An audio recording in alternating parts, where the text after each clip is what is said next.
വള്ളംകളിക്കാലമാണ്. എല്ലാ വള്ളംകളി പ്രേമികളും ജലോത്സവത്തിന്റെ ആഘോഷത്തിമിർപ്പിലാണ്. ഇതിനിടയിൽ ഇക്കൊല്ലം ഉണ്ടാവില്ല എന്ന് കരുതിയിരുന്ന CBL അഥവാ ചാമ്പ്യൻസ് ബോട്ട് ലീഗ് മത്സരങ്ങളും ഉണ്ടാവും എന്ന സൂചനകൾ കൂടി ആയപ്പോൾ അതിന് ഇരട്ടി മധുരമായി. ഞങ്ങളുടെ നാട്ടിൽ കടത്തിറക്കുന്ന ഒരു ചേട്ടനുണ്ട്, വിജയൻ ചേട്ടൻ. കുട്ടികൾ ഉൾപ്പെടെ നാട്ടിലുള്ള എല്ലാവർക്കും വിജയൻ ചേട്ടൻ ചേട്ടനാണെങ്കിലും ആൾക്ക് 75 വയസ്സിന് മുകളിൽ പ്രായമുണ്ട്. ഇങ്ങേക്കരയിലേക്ക് ഇറങ്ങുന്നതിനിടയിലെ സൗഹൃദ സംഭാഷണത്തിൽ വിജയൻ ചേട്ടൻ പറയും, അന്ന് ഞങ്ങൾക്ക് വലിയ പൈസ വേണമെന്നൊന്നുമില്ല. കപ്പ പുഴുങ്ങിയതും കൂട്ടത്തിൽ എന്തെങ്കിലും കറിയും ഉണ്ടാകും. ദാഹിക്കുമ്പോൾ പമ്പയാറ്റിലെ വെള്ളവും കോരി കുടിക്കും. ഞാനപ്പോൾ ചോദിച്ചു, വിജയൻ ചേട്ടാ, അല്ല അപ്പോൾ വീട്ടിലെ കാര്യമോ? അതൊക്കെ അങ്ങനെ നടക്കുമടാ. ഇതെല്ലാം ചെയ്യുമ്പോഴും വീട്ടുകാർക്കും നാട്ടുകാർക്കും അടക്കം ഒറ്റ ലക്ഷ്യം മാത്രം, നമ്മുടെ കര, നമ്മുടെ വള്ളം. ഇങ്ങനെയാണ് ആലപ്പുഴക്കാർ, പ്രത്യേകിച്ച് കുട്ടനാട്ടുകാർ. ഇതുപോലെ വള്ളംകളി ഓർമ്മകളെക്കുറിച്ച് ചോദിച്ചാൽ വാതോരാതെ സംസാരിക്കുന്ന ജോച്ചോ മോൻ അച്ഛൻ്റെ വിശേഷങ്ങളാണ് ഞാനിന്ന് പ്രേക്ഷകരുമായി പങ്കുവെക്കുന്നത്. അച്ഛനൊരു കുട്ടനാട്ടുകാരനാണ്. കരയ്ക്ക് വേണ്ടി 40 ദിവസം ക്യാമ്പിൽ പങ്കെടുത്ത് മത്സരിച്ചിട്ടുള്ള വ്യക്തിയാണ്. ഇന്ന് അച്ഛൻ പുളുങ്ങുന്ന സ്കൂളിന്റെ പ്രിൻസിപ്പളായി സേവനമനുഷ്ഠിക്കുന്നു. പോകാം അച്ഛൻ്റെ വിശേഷങ്ങളിലേക്ക്. പാപ്പന്റെ നെഞ്ചിലെ പൂട വിറപ്പിച്ച ജോച്ചമ്മോൻ അച്ഛനും പിള്ളേരും. കുട്ടനാട്ടുകാരൻ എന്ന നിലയിൽ സത്യം പറഞ്ഞാൽ വള്ളംകളി എല്ലാവരെയും പോലെ തന്നെ ഒരു വികാരമാണ്.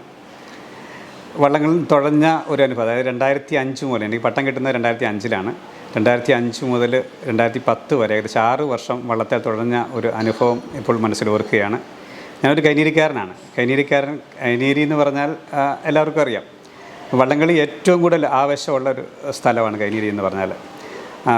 പരമ്പരാഗതമായി എൻ്റെയൊക്കെ കൊച്ചിലെ മുതൽ 1980-കൾ, എനിക്ക് 1975-ലാണ് ഞാൻ ജനിക്കുന്നത്. 80-കളിൽ മുതൽ വള്ളംകളിയുമായിട്ട്, അല്ലെങ്കിൽ വള്ളംകളി എനിക്ക് ആവേശം നൽകുന്നുണ്ട്. ചെറുപ്പം മുതലേ കേൾക്കുന്ന ഒരു ടീം, ഞങ്ങളുടെ ടീം എന്ന് പറഞ്ഞാൽ UBC, united boat club Kainakary. അത് പറയുമ്പോൾ അങ്ങോട്ട് നമ്മുടെ ശരീരത്തിലെ രോമങ്ങളെല്ലാം അങ്ങോട്ട് എഴുന്നേറ്റ് നിൽക്കും. ചെറുപ്പം ഞാൻ ഓർക്കുന്നു, യുണൈറ്റഡ് ബോട്ട് ക്ലബ് കൈനഗിരിയും കുമരകം ബോട്ട് ക്ലബ്ബ്, അന്ന് നെല്ലാനിക്കൽ പാപ്പച്ചൻ്റെ നേതൃത്വത്തിലുള്ള കുമരകം ബോട്ട് ക്ലബ്ബും UBCയുമാണ് പ്രധാനപ്പെട്ട ടീമുകൾ. അപ്പോൾ ചെറുപ്പം മുതലേ വള്ളംകളി എന്ന് പറയുമ്പോൾ തന്നെ നമ്മൾ മുദ്രാവാക്യം കൊണ്ട് വിളിക്കും, എടാ നെല്ലാനിക്ക പാപ്പ, പാപ്പച്ച എന്ന് പോലും വിളിക്കത്തില്ല, നെല്ലാനിക്ക പാപ്പ, നിൻ്റെ നെഞ്ചത്തെ പൂട വിറപ്പിക്കും UBC എന്നും പറഞ്ഞ ഒരു ആവേശത്തോടു കൂടിയാണ് കൊച്ചു കുട്ടിയായിരിക്കുമ്പോൾ പോലും എല്ലാ കുട്ടികളും അവിടെ കഴിയുക. ഒത്തിരി പറയുകയാണെന്ന് വെച്ചാൽ ആ കാലഘട്ടത്തിൽ UBC ആയിരുന്നു. UBC ഒന്നല്ല UBC ജയിക്കും, അല്ലെങ്കിൽ കുമരകം ബോട്ട് ക്ലബ്ബ് ജയിക്കും. അതാണ് ആ ഒരു അവസ്ഥയെന്ന് പറഞ്ഞാൽ. ഏകദേശം അതിനുശേഷം 90-ലാണ് സെമിനാരിയിലോട്ട് പോരുക. 90-ൽ സെമിനാരിന് നീണ്ട ഒരു 10-12 വർഷം സെമിനാരി ഫോർമേഷൻ. അതിനുശേഷം ഡീക്കനായിട്ട് 2004-ലാണ് വീണ്ടും കൈനീരിയിലോട്ട് തിരിച്ചെത്തുക. അപ്പോൾ 2004 മുതൽ പിന്നെ ആ ആവേശം, ചെറുപ്പം മുതലേ നിന്ന ആവേശം മനസ്സിലുണ്ടായിരുന്നത് കൊണ്ട് തന്നെ വീണ്ടും തൊടാനോട്ട് കൊണ്ട് ഇറങ്ങി. 2004-ൽ എനിക്ക് കൈതവനപ്പള്ളിയിലാണ് എൻ്റെ ഡീക്കൻ മിനിസ്ട്രി വന്നത്. അപ്പം അന്ന് കൈനഗിരി KY, അതായത് കുര്യാക്കോസ് എലിയാസ് യുവദീപ്തി എന്നും പറഞ്ഞ് ഞങ്ങളൊരു യുവദീപ്തി അവിടെ ഫോം ചെയ്തു. അതിൻ്റെ നേതൃത്വത്തിൽ ഞങ്ങൾ വള്ളമെടുക്കുകയുണ്ടായി. അപ്പോൾ അതിൽ തുഴയാനായിട്ട് കൈതവനയെന്ന് ഇവിടെ എത്തും. എനിക്കൊന്ന് വലിയ അയ്യപ്പൻ വള്ളത്തിലാണ് അന്ന് ആദ്യമായിട്ട് നമ്മൾ തുഴയുന്നത്. അതിനുശേഷം ഡായി, അങ്ങനെ വേലങ്ങാടൻ, അങ്ങനെ കുറേ വള്ളങ്ങൾ, ചെറിയ ചെറിയ വള്ളങ്ങൾ എടുക്കുകയുണ്ടായി. അതിലെല്ലാം ആവേശത്തോടു കൂടി 2005 മുതൽ 2010 വരെ ഇങ്ങനെ കണ്ടിന്യൂസ് ആയിട്ട് നെഹ്റു ട്രോഫിയിലും മൂലം വള്ളംകളിക്കും അതുപോലെ തന്നെ മറ്റ് നീരാറ്റുപുറം വള്ളംകളിക്കും ഒക്കെ തുടർച്ചയായിട്ട് പോകുന്നു. പക്ഷേ നമ്മുടെ പള്ളിയിലെ വേറെ കാര്യങ്ങൾക്ക് അതൊന്നും ഒരു മുടക്കവും വരുത്തിയിട്ടില്ല. രാവിലെ കുർബാനയ്ക്ക് ശേഷം അതിൻ്റെ പ്രാക്ടീസിൻ്റെ സമയത്ത് മാത്രം പോകുന്ന ഒരു രീതിയായിരുന്നു. ഏറ്റവും സന്തോഷകരമായിട്ട് എനിക്ക് തോന്നിയെന്ന് പറഞ്ഞാൽ 2010-ൽ മൂലം വള്ളംകളിക്ക് ഞങ്ങൾ ഒരു ചെറിയ വള്ളത്തിൽ തുഴയുകയാണ്. എനിക്കൊന്ന് അന്ന് ഡായിയാന്ന് തോന്നുന്നു. ഡായിയിൽ ഞങ്ങൾ അവിടെ ട്രോഫി കരസ്ഥമാക്കിയപ്പോൾ ആ തുഴച്ചിലെല്ലാം കണ്ടപ്പോൾ യുണൈറ്റഡ് ബോട്ട് ക്ലബ് കൈനഗിരിയുടെ ആൾക്കാർ അത് തുഴച്ചിൽ കാണുവാനും ടീമിനെ സെലക്ട് ചെയ്യാനായിട്ട് അവിടെ എത്തിയിരുന്നു. ഞങ്ങളുടെയൊക്കെ തുഴച്ചിൽ കണ്ടപ്പോൾ ഞങ്ങളെ കുറേ പേരെ UBC ക്ലബിലേക്ക് എടുക്കുകയുണ്ടായി. ആ തുഴച്ചിൽ കണ്ടപ്പോൾ അതൊത്തിരി സന്തോഷം നൽകി. കാരണം ചെറുപ്പം മുതലേ നമ്മുടെ ആഗ്രഹം എന്ന് പറഞ്ഞാൽ UBCയാണ്, UBCയിൽ തുഴയുക എന്നുള്ളതാണ്. അത് ഏതൊരു കുട്ടനാട്ടുകാരൻ്റെയും, പ്രത്യേകിച്ച് കൈനീരിക്കാരൻ്റെയും ഒരു വികാരമാണ് UBCയിൽ തുഴയുക, UBCയുടെ ഭാഗമായിരിക്കുക എന്നുള്ളത്. അങ്ങനെ UBCയിൽ തുഴയാനായിട്ടൊരു അവസരം കിട്ടിയപ്പോൾ ഞാനന്ന് എനിക്ക് തോന്നുന്നു 2010-ൽ മദർ തെരേസ, അതായത് മുഹമ്മദ് മദർ തെരേസ ഞാൻ പഠിപ്പിച്ചുകൊണ്ടിരിക്കുകയാണ്. എയ്ഡഡ് പോസ്റ്റിൽ അധ്യാപകനായിട്ട് വർക്ക് ചെയ്യുന്നൊരവസ്ഥയാണ്. അപ്പോൾ ആ ഒരു അവസ്ഥയിൽ വേറൊരു നിവൃത്തിയൊന്നുമില്ല. തുഴയുക എന്നുള്ളത് ഒരു വശത്ത് കിടക്കുന്നു, ജോലി ചെയ്യുക എന്നുള്ളത് ഒരു വശം. അപ്പോൾ പിള്ളേരെ എക്സ്ട്രാ ക്ലാസ്സിൽ ശനിയും ഞായറും ഒക്കെ എന്നെക്കൊണ്ടാവുന്ന രീതിയിൽ പോർഷൻസ് എല്ലാം കംപ്ലീറ്റ് ആക്കിയതിന് ശേഷം അവധിയെടുത്തതിന് ശേഷം ഞാൻ അവധിയെടുത്ത് എനിക്ക് പകരം വേറൊരു ടീച്ചറിനെ വെച്ചിട്ട് 40 ദിവസം ക്യാമ്പിൽ തുഴയാനായിട്ട് പോകുന്നത് ഇപ്പോൾ ഓർക്കുകയാണ്. 40 ദിവസം ക്യാമ്പിൽ എനിക്ക്, അതായത് അന്ന് കൈനേരി കോവേന്തയുടെ നേരെ ഓപ്പോസിറ്റുള്ള ഒരു മീനപ്പള്ളിയിൽ ഒരു വീട്, ആ വീട്ടിലാണ്, ആ വീട് ഒരു വാടകയ്ക്ക് എടുത്തിട്ട്, ക്ലബ്ബ് വാടകയ്ക്ക് എടുത്തിട്ട് ഹൗസ് ബോട്ടിലും ആ വീട്ടിലുമായിട്ടാണ് ടീം അംഗങ്ങൾ ഏകദേശം 150ഓളം പേര് അവിടെ കഴിഞ്ഞിരുന്നത്. അപ്പോൾ ആ 150 പേര് ഒരുമിച്ച് കഴിയുന്ന അതൊരു വലിയൊരു അനുഭവം തന്നെയാണ്. ഞങ്ങൾ 2010 അവിടെ 40 ദിവസം ഒരുമിച്ച് കഴിഞ്ഞു.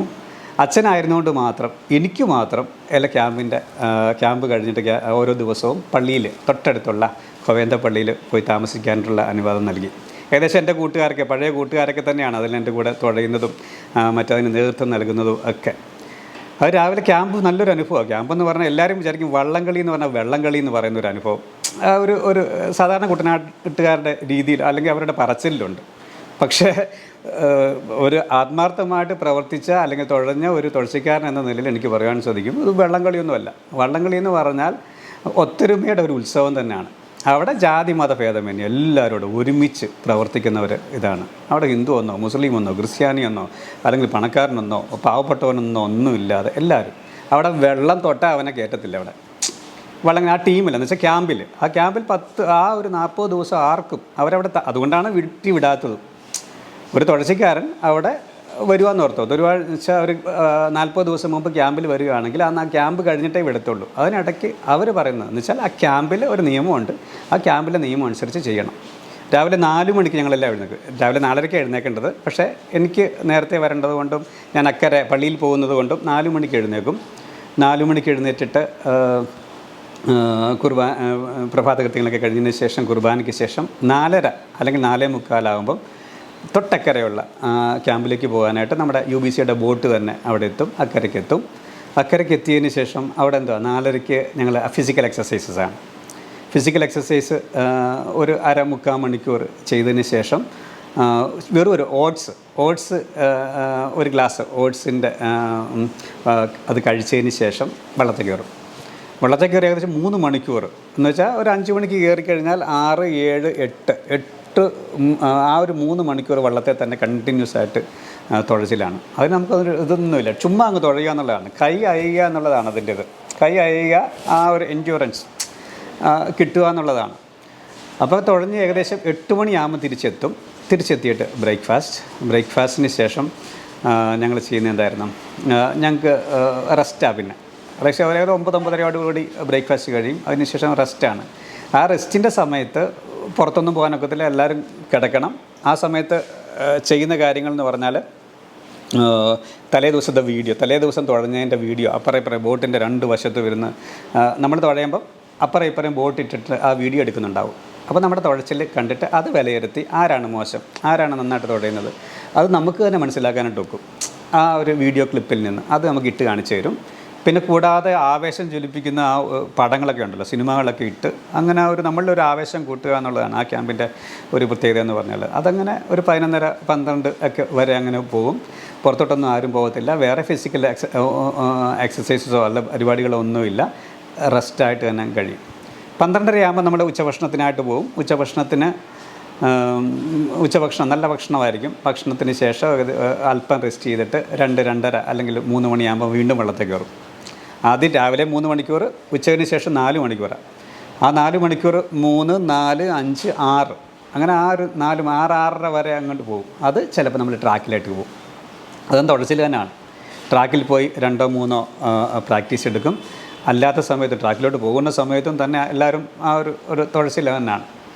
അങ്ങനെ 6:30-7 ആകുമ്പോൾ നമ്മൾ ക്യാമ്പിൽ തിരിച്ചെത്തും. ക്യാമ്പിൽ തിരിച്ചെത്തിയതിന് ശേഷം ഒരു 1/2 മണിക്കൂർ എല്ലാവർക്കും ഒന്ന് കുളിച്ച് റെഡിയാകാനായിട്ടുള്ള ഒരവസരം. കുളിയൊക്കെ നമുക്ക് എളുപ്പമാണ്. കാരണം സാധാരണ വള്ളം കൊണ്ടുവന്ന് തിരിച്ചു വന്നു കഴിഞ്ഞാൽ വള്ളം നടുക്കേ എടുത്തുള്ളൂ, ആറ്റിൻ്റെ നടുക്കേ എടുത്തുള്ളൂ. എന്നിട്ട് അവിടുന്ന് നീന്തി വേണം കരയ്ക്ക് കയറി വരാനായിട്ട്. അത് നീന്തുമ്പം കുറച്ചുകൂടെ ആ ഒരു ഫിസിക്കൽ എക്സസൈസ് കിട്ടുന്നതിന് വേണ്ടിയാണ്.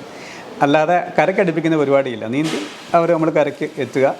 കരയ്ക്ക് എത്തിയതിന് ശേഷം കുളിച്ച്, അപ്പോൾ അതിനോടകം തന്നെ കുളിയൊക്കെ എല്ലാവരുടെയൊക്കെ കഴിഞ്ഞിരിക്കും. ചെറുതായിട്ടൊന്ന് സോപ്പ് ഇട്ട് പെട്ടെന്ന് അത് എളുപ്പമാകും. 7:30 കറക്റ്റ് പ്രെയർ.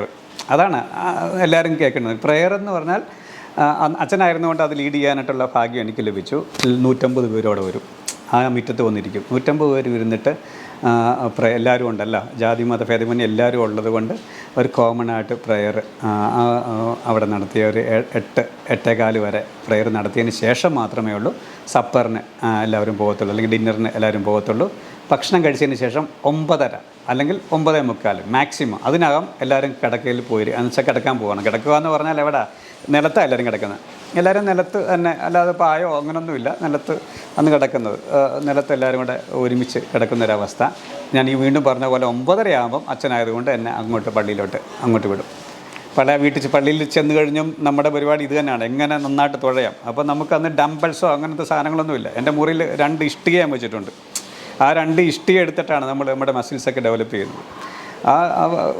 അങ്ങനെ അവിടെ കുറേ നേരം എക്സസൈസൊക്കെ ചെയ്ത് എനിക്കന്ന് ഓർക്കുന്നു, അന്ന് കുശിനിലുണ്ടായിരുന്നൊരു ചേച്ചി എനിക്ക് 8-9 നാടൻ കോഴിമുട്ട എടുത്തു വെച്ചിട്ടുണ്ടാവും.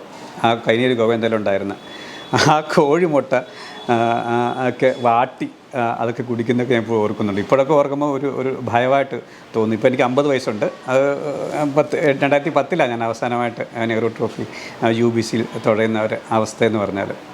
അപ്പോൾ അത് ഒരു സന്തോഷകരമായിട്ടുള്ള ഒരു അനുഭവമായിട്ട് എനിക്കിന്ന് പുറകിൽ നിന്ന് ഇങ്ങനെ പിന്നിൽ നിന്ന് നോക്കാം, അല്ലെങ്കിൽ 2024 ഇരുന്നോട് നോക്കുമ്പം ഇപ്പോൾ ഓർക്കുകയാണ്. ഏറ്റവും ആവേശം നൽകുന്നതെന്ന് പറഞ്ഞാൽ വള്ളത്തിൽ ഇരിക്കുമ്പോൾ തന്നെയാണ്. പ്രത്യേകിച്ച് ആ മത്സര സമയത്ത് ആ വള്ളത്തിൽ ഇരിക്കുക എന്ന് പറഞ്ഞാൽ അതിൽ കൂടുതലായിട്ടുള്ള ആവേശമൊന്നുമില്ല. അങ്ങോട്ട് കുണിഞ്ഞിരുന്ന് കഴിഞ്ഞാൽ ആ വിസിൽ അങ്ങോട്ട് കേട്ടാൽ, അല്ലെങ്കിൽ വെടിവെച്ച കേട്ട് കഴിഞ്ഞാൽ പിന്നെ നമ്മൾ മുന്നിൽ ഇരിക്കുന്ന തുടർച്ചക്കാരനെ മാത്രമേ നോക്കത്തുള്ളൂ. ഞങ്ങളുടെ നിർദ്ദേശം അനുസരിച്ച് നമ്മൾ അങ്ങോട്ടോ ഇങ്ങോട്ടോ നോക്കാനായിട്ട് പറ്റില്ല. അങ്ങോട്ടോ ഇങ്ങോട്ടോ ഞങ്ങൾ തൊട്ടടുത്ത് നിൽക്കുന്ന വള്ളത്തെ ഒന്നും നോക്കത്തില്ല. ഞങ്ങളുടെ വള്ളത്തിൻ്റെ താളം തൊട്ടടുത്ത് എല്ലാം കൂടെ ഫൈനലിൽ നിങ്ങൾ കാണാം. ഫൈനലിൽ എല്ലാം അവിടെ ഒരുമിച്ചാണ് പോകുന്നത്. അപ്പോൾ തൊട്ടടുത്ത വള്ളത്തിനൊരു താളമുണ്ട്. പക്ഷേ ആ വള്ളത്തിൽ അതുപോലും ശ്രദ്ധിക്കാതെ ഞങ്ങളുടെ വള്ളത്തിലുള്ള താളക്കാരൻ്റെ ആ ഒരു താളം അനുസരിച്ചാണ് ഞങ്ങൾ ഓരോരുത്തരും തുഴയുന്നത്. എൻ്റെ പൊസിഷൻ തീർച്ചയായിട്ടും ആ വെടിത്തടിയുടെ പുറകിലായിട്ട്, കുറച്ചും കൂടെ പുറകിലായിട്ട് തന്നെ ഇരിക്കും. വെടിത്തടി എന്ന് പറഞ്ഞാൽ എൻ്റെ മധ്യഭാഗം, അവിടെയാണ് താളം ഇടിക്കുന്നത്. 5-6 പേര് താളം കൊടുക്കാനായിട്ടും ഉണ്ടാകും. അവരുടെ അത് മാത്രമേ നമ്മൾ ശ്രദ്ധിക്കുകയുള്ളൂ. പിന്നെ മുന്നിൽ ഇരിക്കുന്ന ആളെ നോക്കത്തുള്ളൂ. കുണിഞ്ഞാണ് ഇരിക്കുന്നത്. ആ കുണിഞ്ഞിരുന്ന് കഴിഞ്ഞാൽ നമ്മളങ്ങോട്ട് മൊത്തം കൈ അങ്ങോട്ട് നീട്ടിയിടുക. അന്നത്തെ സ്റ്റൈൽ അതാണ്. ഇന്ന് കുത്തിയാണ് തുഴയുന്നത്. പക്ഷേ അന്നെന്ന് പറഞ്ഞാൽ ഞങ്ങൾ പറഞ്ഞ സ്റ്റൈലെന്ന് പറഞ്ഞാൽ ഇങ്ങനെ ഇങ്ങനെ മൊത്തം അങ്ങോട്ട് കൈ ഇങ്ങോട്ട് അടിക്കൈ മൊത്തം അങ്ങോട്ട് മുന്നോട്ടെടുക്കും. എന്നിട്ട് മാക്സിമം താഴോട്ട് ഇറക്കും. അങ്ങോട്ട് വലിച്ചെടുക്കുന്ന ആ ഒരു താഴെ. പക്ഷേ അത് സ്പീഡിലാണ്. അതാണ് അതിൻ്റെ ഒരു ആവേശം എന്ന് പറയുന്നത്. ഞങ്ങളുടെ താളം, അന്നത്തെ താളം എന്ന് പറഞ്ഞാൽ യേശുവേ മാതാവേ എന്നായിരുന്നു. യേശുവേ മാതാവേ, യേശുവേ മാതാവേ, യേശുവേ എന്ന് വെച്ചാൽ അത്രയും ആ ഒരു ഇതിൽ പറയും. യേശുവേ മാതാവേ, അത് സ്പീഡ് കൂട്ടുമ്പോൾ അങ്ങോട്ട് പെരുകും അത്. ആ യേശുവേ മാതാവെന്ന് പറയുമ്പോൾ കുറേ കഴിയുമ്പോൾ നമ്മൾ അങ്ങോട്ട് ഇതാവും. എന്തുവാണ്, കുറേ നമ്മുടെ മനസ്സിലൊക്കെ ഒരു ആവേശം വരും. അപ്പോൾ ഈ യേശുവേ മാതാവേ, അപ്പം പ്രധാനമായിട്ടും നമ്മൾ ചിന്തിക്കുന്നുണ്ട് യേശുവിൻ്റെ മാതാവിൻ്റെ ആ ഒരു പീഡകളൊക്കെ എന്ന് വെച്ചാൽ സഹനങ്ങളൊക്കെ ഉണ്ടല്ലോ, അതും കൂടെ അങ്ങോട്ട് മനസ്സിൽ വരുമ്പോൾ നമ്മളങ്ങോട്ട് കുണിഞ്ഞിരുന്ന് അങ്ങോട്ട് ആ ലക്ഷ്യം നോക്കി തുഴയുക എന്നുള്ളത് മാത്രമാണ്. ഇടയ്ക്കൊരു ഘട്ടത്തിലാകുമ്പോൾ ഈ താളം പെരുപ്പിക്കുമല്ലോ. തീർച്ചയായിട്ടും തന്നെ കുറച്ചങ്ങോട്ട് ചെറുമുറിയൊക്കെ കഴിയുമ്പോൾ വള്ളംകളി നെഹ്റു ട്രോഫി അറിയാവുന്നവർക്കറിയാം. ചെറുമുറി അങ്ങോട്ട് കഴിയുമ്പം താളം മുറുകുമ്പം പിന്നെ ഞാൻ പറഞ്ഞല്ലോ, നമ്മൾ കുണിഞ്ഞിരിക്കുക മുന്നിലുള്ള ആൾക്കാർ എങ്ങനെ തുഴയുന്നു അത്രയും നമ്മൾ ആവേശത്തോടെ തുഴയുക. നമുക്ക് ലക്ഷ്യം ഇത്രയേ ഉള്ളൂ, ജയം മാത്രമേ ഉള്ളൂ. അപ്പോൾ ആ ജയം അനുസരിച്ച് പോകുക എന്നുള്ളതാണ്. ഞങ്ങൾ ഫൈനലിൽ അന്ന് ഞാൻ ഓർക്കുന്നു, അന്ന് ഞങ്ങൾ ഫൈനലിൽ കയറുക എന്ന് പറഞ്ഞാൽ അന്ന് ഞങ്ങളുടെ പെട്ടയ്ക്ക് തുഴഞ്ഞത് എനിക്കത് പോലീസിൻ്റെ ദേവാസിനെ ഞങ്ങൾ തോൽപ്പിച്ചു. ദേവാസിനെ തോൽപ്പിച്ച് ഞങ്ങൾ ഫൈനലിൽ കയറിയതിന് ശേഷം ഫൈനലിലും അത്യന്തം വാശി തന്നെയാണ്. അതായത് ടൗൺ ബോട്ട് ക്ലബിൻ്റെ എനിക്കൊന്ന് ജവഹറുണ്ട്, കാരിച്ചാൽ എന്ന് പറയുന്നത് അന്ന് 1-2 അതായത് കൊല്ലം ജീസസ് ബോട്ട് ക്ലബിൻ്റെയാണ്. അത് 1-2 കോടികൾ മുടക്കി. അവർ എനിക്ക് തോന്നുന്നു എവിടെയൊക്കെ പോയി കുമിളിയിലൊക്കെ പോയി ഒരു 30 ദിവസം ക്യാമ്പൊക്കെ എടുത്തതിന് ശേഷം ഇവിടെ വന്ന് 40 ദിവസം അങ്ങനെ തുഴഞ്ഞവർ ആ ഒരു കൊല്ലമാണ്. കോടികൾ മുടക്കി അവർ വരുന്നതാണ്. അവരെ ഒക്കെ തോൽപ്പിച്ചുകൊണ്ട് നമ്മൾ അവസാനം വരെ നമ്മൾ നിന്നു. പക്ഷേ നിർഭാഗ്യവശാൽ സെക്കൻഡിൻ്റെ ഒരംശത്തിന് എനിക്കൊന്ന് കുമരകത്തെ ടൗൺ ബോട്ട് ക്ലബ്ബ് തുടങ്ങിയ ജവഹർ താങ്കരി ഞങ്ങൾ രണ്ടാമതാക്കുകയായിരുന്നു. പക്ഷേ സെക്കൻഡിൻ്റെ ഒരംശത്തിന് ഞങ്ങൾ റണ്ണേഴ്സപ്പായി. അതാണ് സത്യം പറഞ്ഞാൽ ഇപ്പോഴും ആവേശത്തോടുകൂടി മനസ്സിലിരിക്കുന്ന ഒരവസ്ഥയെന്ന് പറഞ്ഞാൽ. ഞാൻ 2004 ആദ്യം തുടങ്ങുന്നത്. ഞാൻ പറഞ്ഞ ഡീക്കനായിരുന്ന സമയത്ത് അന്ന് വെപ്പ് വള്ളങ്ങളിൽ, ഓടി വള്ളങ്ങളിൽ എന്ന് വെച്ചാൽ ഡായി, വലിയ അയ്യപ്പൻ, പിന്നെ ഡൽഹി, തോട്ടുകടവൻ, വേണുഗോപാൽ ഈ വള്ളങ്ങളിലൊക്കെയാണ് തുഴഞ്ഞിരുന്നത്. അപ്പോൾ ഞാൻ പറഞ്ഞ പോലെ ഈ ഞങ്ങളുടെ ഈ സമയങ്ങളിലെല്ലാം അതെല്ലാം വള്ളംകളിയോടനുബന്ധിച്ച് പ്രത്യേകിച്ച് മൂലം വള്ളംകളി നെഹ്റു ട്രോഫിക്ക് മുമ്പാണ്. അപ്പോൾ ആ സമയത്ത് നെഹ്റു ട്രോഫി ടീമിലേക്ക് സെലക്ഷന് വേണ്ടി അപ്പോൾ അതിൻ്റെ ആ സെലക്ഷൻ കമ്മിറ്റികൾ ഈ വള്ളംകളികളെല്ലാം കാണാനായിട്ട് വരും. വള്ളംകളികൾ കാണാൻ വരുമെന്ന് പറഞ്ഞാൽ മൂലം വള്ളംകളി പ്രത്യേകിച്ച്. അപ്പോൾ അതിലെ തുഴച്ചിൽ കാണുമ്പോൾ കുറേ പേരെ നമ്മൾ അങ്ങോട്ട് വള്ളത്തിലേക്ക് സെലക്ട് ചെയ്യും. അങ്ങനെ സെലക്റ്റഡ് ആയിട്ടാണ് ഞാൻ. പക്ഷേ അതൊരു ഭാഗ്യമായിട്ട് കരുതുന്നു. ഇപ്പോഴും മനസ്സിൽ സൂക്ഷിക്കുന്ന ഒന്നാണ്. അതിന് 2010 ശേഷം 2011 2012 ഒക്കെ അവരെന്നെ വിളിച്ചു.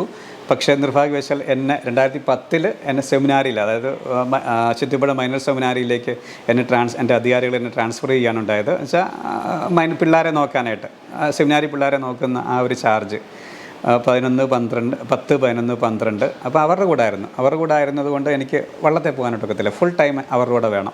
ഈ പിള്ളേരുമായിട്ട് വള്ളംകളി കാണാനായിട്ട് അവിടെ പോകുമായിരുന്നു. എന്നുവെച്ചാൽ ടീമിൻ്റെ കൂടെ തന്നെയാണ് പോകുന്നത്. അപ്പോൾ ഒരു ബോട്ട് നമ്മളെടുത്തിട്ട് ഈ സെമിനാരി പിള്ളേരുമായിട്ട് വള്ളംകളി കാണാനായിട്ട് പോകും. കാരണം അത് എല്ലാ കുട്ടനാട്ടുകാരനെയും പോലെ തന്നെ രക്തത്തിൽ അലിഞ്ഞു കിടക്കുന്ന ഒരു ആവേശമാണ്. അല്ലാതെ ഇതൊരു ഇപ്പോൾ ഒക്കെ ഒരു പണത്തിൻ്റെ കളിയായിട്ട് പോയോ എന്നൊരു ചെറിയ സംശയമുണ്ട്, പ്രത്യേകിച്ച് CBI വന്നതുകൊണ്ട്. പക്ഷേ അന്ന് കരക്കാരുടെ കളിയാണ്, അന്ന് കരയുടെ ആവേശമുണ്ട്. ഞാൻ ഈ പറഞ്ഞ പോലെ, ഞാൻ പറഞ്ഞല്ലോ, നെല്ലാനിക്ക് പാപ്പശ്ശേരി ഞാൻ ഇതുവരെ കണ്ടിട്ടില്ല. പക്ഷേ ഒത്തിരി വള്ളംകളിക്ക് വേണ്ടി സംഭാവന ചെയ്ത ഒരു വ്യക്തിയാണ് കുമരകം ബോട്ട് ക്ലബ്ബിൽ നിന്നുകൊണ്ട്. പക്ഷേ ഞങ്ങൾ കൊച്ചിലെ വിളിക്കുന്ന എന്തെന്നില്ല, എനിക്ക് പാപ്പ, ഒരു പ്രായമുള്ള ആളാണെന്ന് ഒന്നും നോക്കുന്നില്ല, നെല്ലാനിക്ക് പാപ്പ, ആ ഒരു താളത്തോടു കൂടി നിൻ്റെ നെഞ്ചത്തെ പൂട വിറപ്പിക്കും. UBC എന്ന് പറയുമ്പോൾ ഒരു വികാരമാണ്. സെമിനാറി ഇരിക്കുമ്പോഴും അല്ലെങ്കിൽ കോളേജിൽ പഠിക്കുമ്പോഴും ഒക്കെ UBC എന്ന് കേൾക്കുമ്പോൾ നമ്മുടെ കൂടെയുള്ള പിള്ളേർക്ക് അവർക്കെല്ലാം ഇപ്പോൾ അറിയാം എൻ്റെ ക്ലബ്ബ് ആണ് അപ്പോൾ UBC. ആ സമയത്തെന്ന് പറഞ്ഞാൽ എല്ലായിടത്തും തന്നെ വള്ളംകളിയുടെ ഒരു ഇതാണല്ലോ, എല്ലാവരും സംസാരിക്കുന്നത് അതാണ്. ഏത് ക്ലബ്ബ് ജയിക്കും, ആര് ജയിക്കും, ഓരോരുത്തർ ടൈമിങ് എന്ന് വെച്ചാൽ ഞങ്ങൾക്ക് ഇതുണ്ടല്ലോ, പ്രാക്ടീസിന് പോകുമല്ലോ ഞങ്ങൾ. പ്രാക്ടീസിന് പോകുമ്പോൾ ഒരു വള്ളം, അതായത് UBC എത്ര എടുത്ത്, എല്ലാവർക്കും അറിയേണ്ടത് UBC എത്ര എടുത്തെന്നാണ്. UBC എത്ര ടൈം കൊണ്ട് ഫിനിഷ് ചെയ്തെന്നുള്ളതാണ് എല്ലാവർക്കും അറിയേണ്ടത്. അപ്പോൾ അതനുസരിച്ച് അപ്പം നമ്മൾ പല അടവുകൾ പ്രയോഗിക്കാറുണ്ട്. കാരണം അല്പം നമ്മൾ ചിലപ്പം പുറകോട്ട് മാറ്റി നമ്മൾ സ്റ്റാർട്ട് ചെയ്യും. ഇവർ ടൈം അറിയുന്നതെന്ന് പറഞ്ഞാൽ പ്രത്യേകിച്ച് ട്രാക്കിൽ പോകുന്ന ദിവസങ്ങളിൽ ഇവർ ടൈം നിശ്ചയിക്കുന്ന വെള്ളം പൊങ്ങുന്ന ആ സമയമാണ് അവർ ടൈം എടുക്കുന്നത്. പക്ഷേ അത് ശരിയായിട്ടുള്ള ടൈം കിട്ടാതിരിക്കാൻ വേണ്ടി ചിലപ്പോൾ നമ്മൾ പുറകോട്ട് അന്ന് മാറ്റി തുഴയും, അല്ലെങ്കിൽ മുന്നോട്ട് മാറ്റി തുഴയും, അല്ലെങ്കിൽ ഫിനിഷ് ചെയ്യുന്നത് കുറച്ചുകൂടെ മാറ്റി ഫിനിഷ് ചെയ്യും. അങ്ങനെയൊക്കെ ചിലപ്പോൾ അങ്ങനെ ചുമ്മാ എന്ന് വെച്ചാൽ അങ്ങോട്ടും ഇങ്ങോട്ടും എല്ലായിടത്തും ഇതിൻ്റെ സംസാരമാണല്ലോ. അതുണ്ട്. എന്താണെങ്കിലും ഒരു നല്ലൊരു അനുഭവമായിട്ട് എനിക്ക് തോന്നി. ഇന്നും അത് ആ തലമുറകൾ അത് കെടാതെ എല്ലാവരും കാത്തു സൂക്ഷിക്കുന്നു. ഇപ്പം ഞാനിപ്പം സ്കൂളിൽ പുളുങ്ങുന്ന സെൻറ്റ് ജോസഫ് ഹൈസ്കൂൾ പുളുങ്ങുന്നിലെ ഹെഡ് മാസ്റ്ററായിട്ട് സേവനം ചെയ്യുകയാണ്. തീർച്ചയായിട്ടും ഇപ്പോഴും താല്പര്യമുണ്ട്. തീർച്ചയായിട്ടും ടീമിൻ്റെ ഭാഗമാകാനായിട്ട് ഇപ്പോൾ സാധിക്കുന്നില്ല, പ്രത്യേകിച്ച് ഇങ്ങനെ ഒരു ഹെഡ് മാസ്റ്റർ പദവി കൊണ്ടിരിക്കുന്നത് കൊണ്ട് ടീമിൻ്റെ ഭാഗമാകാൻ സാധിക്കുന്നില്ല. തീർച്ചയായിട്ടും റിട്ടയർ ചെയ്തതിന് ശേഷം അല്ലെങ്കിൽ വരും നാളുകളിലൊക്കെ വീണ്ടും ടീമിനൊപ്പം അല്ലെങ്കിൽ വള്ളംകളി ഫീൽഡിൽ ഒക്കെ തുഴച്ചിക്കാരനായിട്ട് പോകാൻ ഒത്തില്ലെങ്കിലും അതിൻ്റെ കൂടെ പ്രവർത്തിക്കാനായിട്ട് സാധിക്കുമെന്ന് തന്നെയാണ് വിശ്വസിക്കുക. ടീമിൻ്റെ കൂടെ ഇപ്പോൾ ഇല്ലെങ്കിൽ തന്നെ അതിൻ്റെ ഫാൻസ് ക്ലബ്ബിൽ ഒക്കെ അംഗമാണ്. എല്ലാവരും കൂടെ തീർച്ചയായിട്ടും ആ പഴയ കൂട്ടുകാരൊക്കെ തന്നെ ഇപ്പോഴും അവിടെ ഉണ്ട്. അതുകൊണ്ട് പോകാനായിട്ട് ഒക്കുമെന്നുള്ളതാണ് ഒരു വിശ്വാസം. സഭയിലുള്ള അധികാരികൾ എനിക്ക് ഭയങ്കര സപ്പോർട്ടായിരുന്നു. അതുകൊണ്ടാണ് എനിക്ക് തുടരാനായിട്ട് സാധിച്ചത് തന്നെ. പ്രത്യേകിച്ച് അന്ന് കുഞ്ചറിയ പത്തിലച്ചൻ എന്ന് പറഞ്ഞ അച്ഛനാണ് ഞങ്ങളുടെ പ്രൊവിൻഷ്യൽ. അച്ഛൻ്റെ അനുവാദം, അച്ഛൻ്റെ സപ്പോർട്ട്, അച്ഛൻ എൻ്റെ ട്രയൽ കാണാനായിട്ട് അവിടെ പുന്നമടയിൽ വള്ളത്തെ വരുമായിരുന്നു. അതാണൊരു പ്രത്യേകമായിട്ടുള്ളൊരു ആവേശം എന്ന് പറഞ്ഞാൽ നൽകിയത്. ഞങ്ങളെല്ലാവരും വള്ളത്തെ ഇരിക്കുന്ന എല്ലാവർക്കും ഒരു കളറാണ്. സ്വാഭാവികമായിട്ട് ഞാൻ വിശ്വസിക്കുന്നത് എന്തൊക്കെ ഒരു മിക്സർ കളറാണെന്ന് വെച്ചാൽ വൈറ്റ് എന്നുള്ളതാണ് ഞാൻ വിശ്വസിക്കുന്നത്. വെച്ചാൽ വലിയ വെയിറ്റ് അല്ലെങ്കിലും ഒരു ബ്രൗണിഷ് കളറെന്ന് ഞാൻ വിശ്വസിക്കുന്നത്. പക്ഷേ അന്ന് വള്ളത്തെ ഞങ്ങൾ കയറി ഒരു 10 ദിവസം അല്ല 5 ദിവസം കഴിയുമ്പോൾ ഞങ്ങൾക്ക് എല്ലാവർക്കും ഒരു കളറാവും. അത് കറുപ്പ് തന്നെയാണ്. കറുപ്പ് ആ 7 അടക് ആ കറുപ്പ് എല്ലാവർക്കും ഉണ്ട്. എന്ന് വെച്ചാൽ വള്ളം തുഴഞ്ഞ് കുറേ ദിവസമൊക്കെ കഴിഞ്ഞ് ഒരു 10-15 ട്രെയിലൊക്കെ കഴിയുമ്പോൾ പ്രത്യേകിച്ച് ഇത്ര നോക്കിയാൽ ഒരു ദിവസം തന്നെ 4, 3, 7 മണിക്കൂർ തുഴയുന്നുണ്ട്. അപ്പോൾ ഈ ഓരോ ഒക്കെ അങ്ങോട്ട് പൊട്ടിയിട്ട് അങ്ങോട്ട് ഓരോ കൈയും ഒക്കെ കയ്ന്ന് ഗ്ലൗസൊക്കെ ചിലപ്പോൾ ഗ്ലൗസൊക്കെ ഇടും. ഓരോ ഒക്കെ അങ്ങോട്ട് പൊട്ടിയിട്ട് ഇവിടെ ഇങ്ങനെ എന്തുവാണ് മൊത്തം ഒരു പൊരി വന്ന് അങ്ങനെ ഒരു അവസ്ഥയുണ്ട്. അപ്പോൾ ഇത് കാണുമ്പോൾ പ്രത്യേകിച്ച് അങ്ങനെ ഷർട്ടൊക്കെ ഊരുമ്പോൾ അത് കാണുമ്പോൾ ആൾക്കാർ പ്രത്യേകിച്ച് നമ്മുടെ സഭയിലുള്ള അച്ഛന്മാരൊക്കെ പെട്ടെന്ന് അയ്യോ എന്താണ് എന്നൊക്കെ ആദ്യമൊക്കെ പറയുമായിരുന്നു. പിന്നീട് നമ്മുടെയൊക്കെ ആവശ്യമൊക്കെ മനസ്സിലാക്കിയപ്പം എല്ലാവരും നമ്മളെ സപ്പോർട്ട് ചെയ്യാനുണ്ടായത്. പ്രത്യേകിച്ച് എൻ്റെ കൂട്ടുകാരെന്ന് പറഞ്ഞാൽ ഞാൻ പറഞ്ഞല്ലോ കൈനീരിൽ ഞങ്ങൾ ഒരുമിച്ച് സൺഡേ സ്കൂളിൽ പഠിച്ച കൂട്ടുകാരാണ് ഇപ്പം തുഴയുന്നവർ. പ്രത്യേകിച്ച് മറിച്ച് പറയുവാണെങ്കിൽ ഇപ്പം ഒന്നാം പങ്കായ സൈജോപ്പൻ പിന്നെ സൈജോപ്പൻ ഞങ്ങളെക്കാൾ 2-3 വർഷം സീനിയറാണ്. എങ്കിലും ഞങ്ങൾ ഒരുമിച്ച് ഫുട്ബോൾ കളിച്ചും വോളിബോളൊക്കെ അവിടെ പള്ളിയിലായിരുന്നപ്പോൾ കളിച്ചതാണ്. പിന്നെ മൂന്നാം പങ്കായം എന്നെ കൊച്ചുകുട്ടൻ ഞങ്ങൾ വിളിക്കുന്നത് ഷിനു എന്നാണ് ഒഫീഷ്യൽ നെയിം. ഷിനു അവരൊക്കെ കൊച്ചുകുട്ടൻ അവരൊക്കെ തീർച്ചയായിട്ടും ഇന്നും അവർ ആക്റ്റീവാണ്. ഇന്ന് എനിക്കൊന്ന് വള്ളത്തിൻ്റെ ഒന്നാം പങ്കായം സൈജോപ്പൻ തന്നെ, മൂന്നാം പങ്കായം ഈ കൊച്ചുകുട്ടനാണ്. ഞങ്ങൾ പക്ഷേ ഒരുമിച്ച് കളിച്ച് ഫുട്ബോളും ബാക്കി കളികളും എല്ലാം പള്ളിയിലായിരുന്നു ഞങ്ങളുടെ വാസം എന്ന് പറഞ്ഞാൽ. ആ ഒരു പള്ളിയിലുണ്ടായിരുന്ന ഇട്ടാവട്ട സ്ഥലത്തിൽ അവിടെയാണ് ഞങ്ങൾ ഫുട്ബോൾ കളിയും ബാക്കിയെല്ലാം. ഒരു പക്ഷേ അവിടുന്ന് തുടങ്ങിയ ആ ഒരു ആവേശമാണ് സത്യം പറഞ്ഞാൽ ഞങ്ങളെല്ലാവരും ഒരുമിച്ച് എനിക്ക് പോകാനായിട്ടുള്ളത്. ഇവരുടെ കൂട്ടുണ്ടായിരുന്നുകൊണ്ടാണ് പ്രത്യേകിച്ച് അവിടെ പോകാനായിട്ടും എനിക്ക് സാധിച്ചതെന്നുള്ളത്. അവരുടെ സപ്പോർട്ടും തീർച്ചയായിട്ടും ഇപ്പോഴും ഉണ്ട്. അവർ ടീമിൻ്റെ ഭാഗമായതുകൊണ്ട് തന്നെ ഇപ്പോഴും കയറി ചെല്ലാനായിട്ടുള്ള ഒരു ഭാഗ്യം ഉണ്ട് എന്നുള്ളതാണ് സത്യം. പക്ഷേ എനിക്കിപ്പം സമയം കിട്ടുന്നില്ല എന്നുള്ള ആ ഒരു കുഴപ്പം മാത്രമേ ഉള്ളൂ. ഇപ്പം ഞാൻ സേവനം ചെയ്യുന്നത് സെൻറ്റ് ജോസഫ് ഹൈസ്കൂൾ പുളുങ്കുന്നാണ്. സെൻറ്റ് ജോസഫ് ഹൈസ്കൂൾ പുളുങ്കുന്നിന് 126 വർഷത്തെ ചരിത്രം പറയാനായിട്ടുണ്ട്. ഇവിടുന്ന് പണ്ട് വള്ളംകളിയൊക്കെ ഉണ്ടായിരുന്നു. പക്ഷേ ഇപ്പോൾ സ്കൂൾ കുട്ടികൾക്കുള്ള ആ ഒരു അവസരം ഇല്ലാത്തതുകൊണ്ടാണ് ഇപ്പോൾ ഇല്ലാത്തത്. ഞാൻ ഓർക്കുന്നു ഇതിൻ്റെ ഈ സ്കൂളിൻ്റെ പ്രത്യേകത എന്ന് പറഞ്ഞാൽ എൻ്റെ അപ്പം പഠിച്ച സ്കൂളാണ്. കൈനഗിരിയിൽ നിന്ന് ഇവിടെ ബോർഡിംഗ് ഉണ്ടായിരുന്നു. ഏകദേശം അപ്പൻ ഇന്ന് ജീവിച്ചിരിപ്പുണ്ടെങ്കിൽ ഏകദേശം 98 വയസ്സുണ്ട്. 98 ആ ഒരു കാലഘട്ടത്തിൽ എൻ്റെ അപ്പം പഠിച്ച സ്കൂളാണ്. അവിടെ തന്നെ പഠിക്കാനുള്ള ഭാഗ്യം എനിക്കും ലഭിച്ചിട്ടുണ്ട്. 1.25 മണിക്കൂർ കൈനഗിരിയിൽ നിന്ന് യാത്ര ചെയ്ത് ഇവിടെ വന്ന് ഞാനും ഇവിടെ പഠിച്ചത്. 1990-ലാണ് ഞാനിവിടുന്ന് SSLC പാസ്സാകുന്നത്. അവിടെ തന്നെ എനിക്ക് ഒരു ഹെഡ് മാസ്റ്റർ ആകുവാനായിട്ട് സാധിച്ചതിൽ ഒത്തിരി സന്തോഷമുണ്ട്. കാരണം എൻ്റെ അപ്പൻ എപ്പോഴും കൊച്ചിലെ തൊട്ട് ഞാൻ പറയുന്നത് അപ്പൻ ഈ സ്കൂളിനെ കുറിച്ചാണ് പറഞ്ഞുകൊണ്ടിരുന്നത്. ഈ സ്കൂളും ഇവിടുത്തെ അച്ഛന്മാരെക്കുറിച്ചും എപ്പോഴും പറഞ്ഞുകൊണ്ടിരുന്നത്. ആ സ്കൂളിൽ തന്നെ ഒരു ഹെഡ് മാസ്റ്റർ ആകാനായിട്ട് എനിക്ക് സാധിച്ചതിൽ ഒത്തിരി ഭാഗ്യമുണ്ട്. നല്ല കുട്ടികളാണ്, അതുപോലെ തന്നെ നല്ല ടീച്ചേഴ്സാണ്. നല്ലൊരു ടീമായിട്ട് ഞങ്ങളിവിടെ പ്രവർത്തിക്കുന്നു. തീർച്ചയായിട്ടും സ്കൂളിലായിരിക്കുന്ന സമയത്ത് സ്കൂൾ കുട്ടികൾ ഇവരുടെ ഒരു കാര്യവും എന്ന് വെച്ചാൽ എൻ്റെ കടമ നിർവഹിച്ചിട്ടേ ഞാൻ പോകത്തുള്ളൂ. അത് ഞാൻ എപ്പോഴാണെങ്കിലും നിർവഹിച്ചിരിക്കും. അതിൽ ഒരു വിട്ടുവീഴ്ചയുമില്ല. പക്ഷേ എന്ന് വെച്ചാൽ അതുകൊണ്ടാണല്ലോ എനിക്കിപ്പം ആ ഒരു ഫീൽഡിലേക്ക് ഇപ്പം പോകാനായിട്ട് സാധിക്കാത്തത്. കാരണം ഇവിടെ പകരക്കാരനെ വെക്കാനായിട്ട് ഒക്കത്തില്ല ഇപ്പോൾ ഇരിക്കുന്ന പോസ്റ്റിൽ. അതുകൊണ്ട് ഈ സമയങ്ങളിൽ എനിക്ക് സ്കൂൾ വിട്ട് പോകാനായിട്ട് സാധിക്കത്തില്ല. എങ്കിലും വള്ളംകളിയുടെ ദിവസം TV-യിലോ അല്ലെങ്കിൽ നേരിട്ടോ കൊണ്ട് പോയി കാണുവാനായിട്ട് ശ്രമിക്കും. ആവുന്ന വിധത്തിൽ UBC യുണൈറ്റഡ് ബോർഡ് ഓഫ് കൈനഗിരിക്ക് സപ്പോർട്ട് കൊടുക്കാനായിട്ട് എന്നെക്കൊണ്ടാവുന്ന രീതിയിൽ ഞാൻ സാധിക്കുന്നുണ്ട്. ഇപ്പം ഞങ്ങൾക്ക് ഞാൻ പറഞ്ഞല്ലോ ഒരു ഫാൻസ് ക്ലബ്ബ് ഉണ്ട്. ഞങ്ങൾക്ക് ആ ഫാൻസ് ക്ലബ്ബിൽ ചെറിയ ചെറിയ സംഭാവനകൾ ചെയ്യുക, അല്ലെങ്കിൽ അതിനെ സപ്പോർട്ട് ചെയ്യുക അതുമാത്രമേ ഞങ്ങൾക്ക് ഈ അകന്നിരിക്കുന്ന ഞങ്ങൾക്ക് ചെയ്യുവാനായിട്ട് സാധിക്കുന്നുള്ളൂ. എങ്കിലും നമുക്കുണ്ടാവുന്ന രീതിയിൽ ആ ആവേശം മനസ്സിൽ സൂക്ഷിച്ചുകൊണ്ട് UBCക്ക് വേണ്ടി പ്രത്യേകിച്ച് ആ വള്ളംകളി ആ ഒരു ആവേശം നമ്മുടെ മനസ്സിൽ കാത്തു സൂക്ഷിക്കാൻ സാധിക്കുന്നുണ്ട് എന്ന് തന്നെയാണ് വിശ്വസിക്കുന്നത്.